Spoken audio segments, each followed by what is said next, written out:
Hi, welcome back to another video.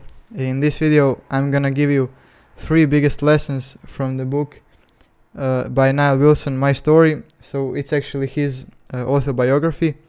It was published in 2021 and is the book I wanted to read for a long time because as I follow him on social media, he was like promoting it a lot, and I was like, I have to read that book because I was following him on YouTube for a long time, and now when I got in this book, I got a lot more insights on what he was actually going through and what actually he is doing right now. And I really respect and admire Nile.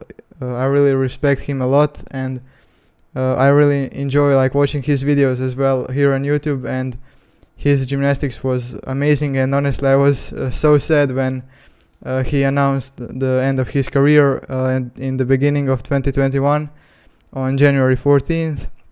But it's life and you have to move on. And what I liked a lot from this book is that actually from him, he said that he is done with like a competitive career, but he's really so far from done with sport, with gymnastics, and he's really doing a lot for gymnastics. He's a huge promoter of this sport, and that's what I like a lot. And now I'm gonna give you here 3 biggest lessons that I got from his autobiography and his life so far. And of course, if you want a full summary of this book, autobiography by Nile, you can check that on the link in the description. I will write the summary of the book in a blog post, so you can read that down below.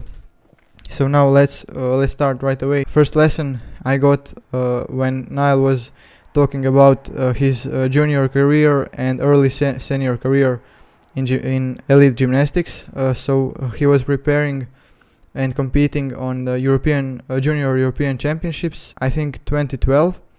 And it was like on those championships he realized that he has to enjoy process more than he puts pressure on himself to achieve some result. And on previous European Championships he put so much pressure on himself to achieve some result, and then he got really burned out, and he had a really long process of recovery after those championships. But on these 2012 European Championships, he really tried to focus more on the training process and really enjoying the process. And that's that lesson, to enjoy more process than you actually put the pressure on yourself to achieve some result, or that you put pressure on that result itself. And that's one thing, the lesson that I'm trying to tell myself as well, and that I'm trying to like really embody, because one medal is not gonna make us happy for longer than 5-10 minutes, or maybe one day or a week, but after that you really have to get back into the routine. And this was really good shown after the Olympic Games in Rio 2016. He was really so happy about that bronze medal he won on high bar, and he was celebrating a lot. He was so happy, but after a month of really huge celebration, he had to get back to training. And he says that it was so hard for him to get back to training because he thought, like, what, I won an Olympic medal, but he had to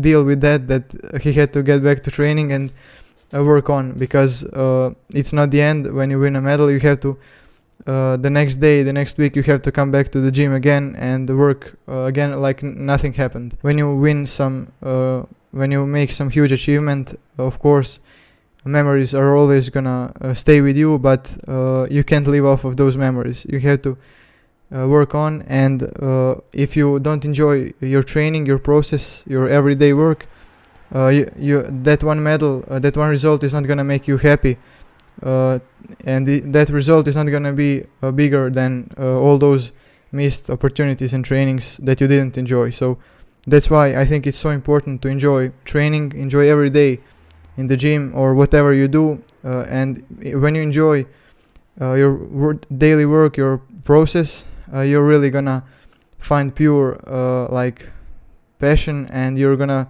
really be motivated to do that every day, and that's when the biggest results are gonna come. Second lesson that I got from Nile is on how to deal with anxiety and actually some mental health problems, because Nile had a lot of mental health problems because he suffered so many injuries, and that's something like really tough to just hear and read about, but he went through all that.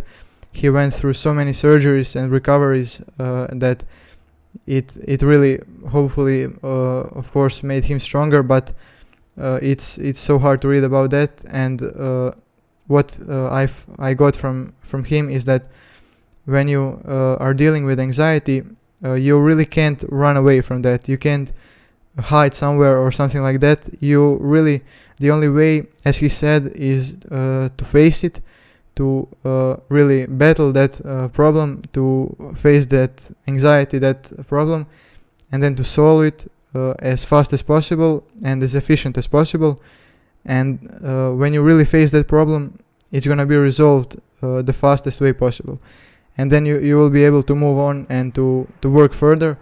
But if you're just trying to run away, to hide, it's always gonna come up in the future, and it's gonna be even worse. So that's why you have to really like work through that, really, even if it's needed to get a guide, because he got a lot of help by his manager Luke, and he helped him a lot on how to go through that, and he actually taught him that to face that, and he helped him go through that. So when dealing with something like that, really face that problem and resolve it as fast as possible, and then you will be able to really move on and go on with your biggest power.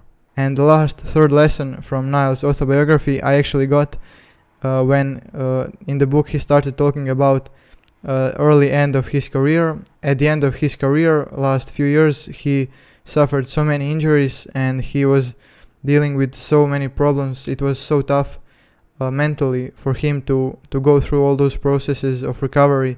Of course it was tough physically as well, but it was also hard mentally. And he said that he had a lot of self-esteem problems, and because when he wasn't in the gym, he would feel like he's less valuable, he's not worth anything, and he actually was defining himself by what he does, and if he's competing, if he is achieving results, if he's winning medals.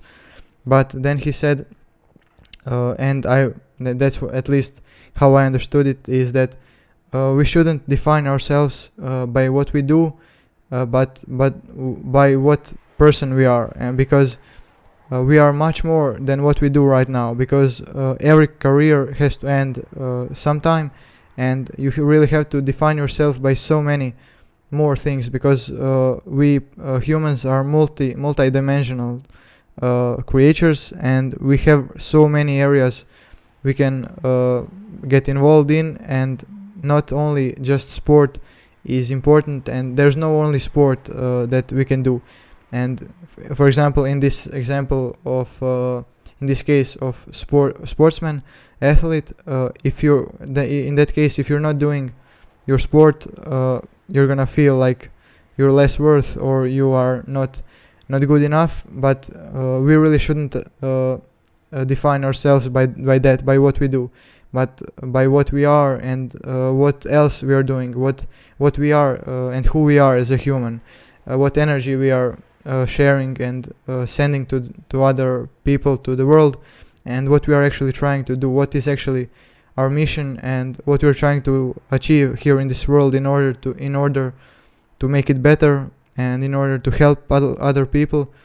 And that's one really huge lesson, because as I'm gymnast as well, and I was really thinking about that. That's just the same thing I related a lot with Nile here in this case with this lesson, and it was really huge lesson for me as well, and I hope it was for you too. And so I'm really, once again, I wanna say that that's really huge huge book, huge like bomb of the value, and really inspiring story, inspiring life. I mean, Nile is only like 26 or 27 years old now. In 2022 he's 26 years old, and he has lived so like really inspiring life, and I'm really grateful again for this book.